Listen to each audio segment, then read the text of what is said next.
Olá, meu nome é Fred. O que vou relatar aqui aconteceu no ano de 2004, no sul de Minas. Naquela época, eu tinha 15 anos de idade. Eu tinha alguns amigos do colégio.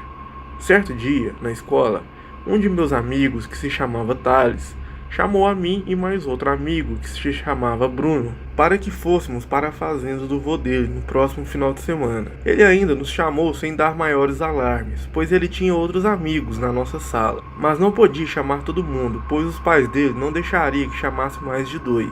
E como Bruno e eu eram os amigos mais próximos, ele chamou nós dois. Quando chegamos nas nossas casas, conversamos com os nossos pais e ficou tudo certo para irmos para a fazenda no próximo final de semana. A fazenda ficava em uma cidade cerca de uns 60 quilômetros da nossa. Iríamos sair na sexta-noite para voltar no domingo à tarde. Então saímos na sexta-noite, eu, o Bruno, o Thales e o pai dele. A mãe do Thales também iria, mas ela já estava na fazenda. Havia ido primeiro com o tio dele. Chegamos na fazenda por volta das 9 horas da noite.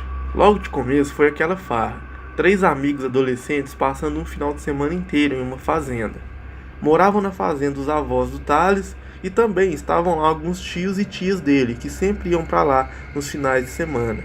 Também tinham 2 primos do Thales, um menino e uma menina. Não sei dizer ao certo qual a idade deles, mas pareciam também ter por volta de 15 e 16 anos. Quando chegamos, a mãe e as tias do Thales estavam fazendo biscoito no forno de barro. Era uma maravilha aquilo tudo, para quem estava acostumado a ficar só em cidade. O ar puro que tinha ali, as vacas berrando no curral, e nós não parávamos de comer. Depois de algum tempinho, eu, o Bruno, o Thales e os primos deles ainda demos umas voltas pela fazenda, mesmo estando à noite. Claro, somente aos arredores da sede. Como nós tínhamos chegado lá um pouco tarde, não demorou muito e logo fomos nos acomodar para dormir. No dia seguinte, no sábado, pelas 7 horas da manhã, todos nós acordamos com o rádio ligado tocando sertanejo raiz. Um dos tios do Thales tinha mania de ligar o rádio já cedo, acordando todo mundo. E também, já naquela hora, ele estava bebendo uma cerveja. Todos nós acordamos e fomos tomar nosso café lá fora, escutando as rolinhas cantar, as vacas berrar. Era muito bom aquilo. E o tio do Thales, que se chamava Ronan, bebendo a cerveja dele em uma animação total, enquanto nós nem tínhamos acordado direito. Depois que tomamos café, fomos dar uma volta pela fazenda. Fomos até o curral ver as vacas comendo e depois fomos até um canavial que tinha lá. Cortamos algumas canas e fizemos garapa. Quando bateu pelas 10 horas da manhã, o tio do Thales, todo animadão, nos chamou para ir até um rio que ficava a cerca de 1,5 km da casa, para pescar até dar a hora do almoço. Todos nós ali animamos, iria ser um bom passatempo. O que nós não sabíamos é que naquele rio iríamos presenciar uma das coisas mais estranhas que iríamos ver em nossas vidas. Ajeitamos as varas de pescar, conseguimos algumas minhocas e partimos em direção ao rio. Fomos por um caminho de trilha, íamos brincando e zoando o tempo todo. E o tio do Thales carregando uma latinha e uma caixinha térmica com cervejas. Quando estávamos chegando perto do rio, eu notei que bem ao lado de onde iríamos ficar tinha uma moita de bambu, uma grande moita. E o terror começa aqui. Logo que chegamos e começamos a colocar as coisas no chão, escutamos um grande barulho lá na moita. Era como se alguém estivesse correndo lá dentro. Naquele momento, todos nós paramos e ficamos em total silêncio, olhando e escutando aquilo. Todos nós ali achamos que tinha alguém escondido ali, ou algum bicho, uma vaca ou um cavalo. Então, o tio do Thales gritou: "Quem está aí?" Mas ninguém respondia.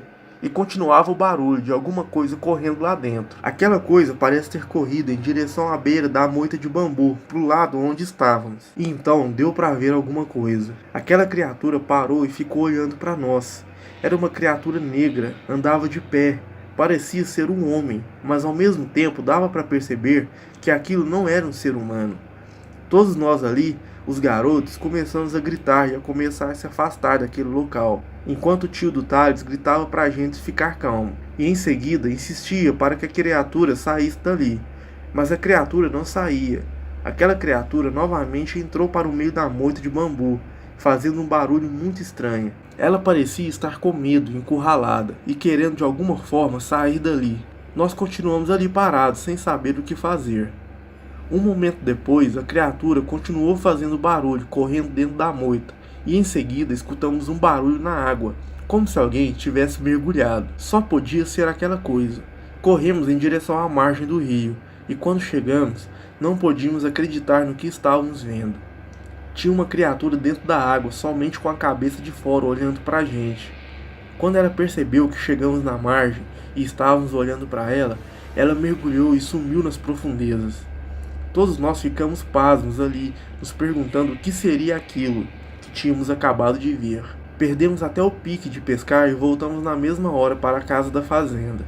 Chegamos e contamos para todos o que tinha acabado de acontecer. Eles só acreditaram porque o Ronan, o tio do Thales, confirmou tudo. Acho que se fosse só nós, os garotos, que tivesse visto e contado, eles não acreditariam. Depois dessa terrível situação, continuamos a curtir o final de semana na fazenda. Porém, acho que 80% dos momentos que continuamos lá, só ficávamos comentando sobre aquele ocorrido. No domingo à tarde, fomos embora. Eu e o Bruno nunca mais voltamos naquela fazenda novamente. E alguns anos depois, perdemos contato com o Thales, pois cada um de nós tomamos rumos diferentes na vida. Não sei se o Thales voltou a ver aquela criatura na fazenda do vô dele, e eu não sei o que era aquela criatura. Será que seria o caboclo d'água? Não sei dizer. A única coisa que eu posso dizer é que mesmo aquela criatura demonstrando ter medo de nós naquele dia, foi realmente assustador presenciar aquilo tudo. Boa noite.